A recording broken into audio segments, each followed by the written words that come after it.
Hi, my name is Kevin Doodney from the Future Housing Task Force, and what I'm going to share with you today is something a little bit different, because 50 years ago this year, a city was born. And this is a typical city in Australia.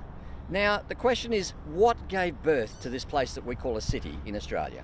Well, around about 1978, this street arrived untouched by the development industry. Now, what triggered that was that the neighbouring council insisted that in 1978, all subdivisions had to have curb and channel and some other onerous conditions as far as the developers of that time were concerned. So they chose to go next door and created this street in Australia in 1978. Now, in this street in Australia, to get buyers, they created a 2,000 square metre block, which was the great Australian dream from 1978 through to about 1988, when people wanted a house with a tennis court and a swimming pool and a fence and a mini golf course. They just created McMansions of the future. And it was just what happened in that time. It was the zeitgeist. The baby boomers wanted it bigger than Ben-Hur.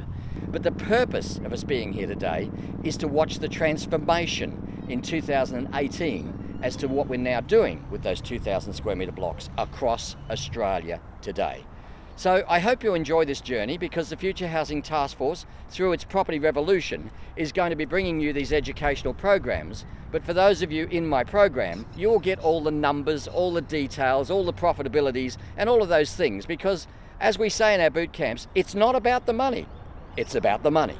And so that's what we want to share with you in this series: how money's made, how it happens, and why it happens. I hope you enjoy.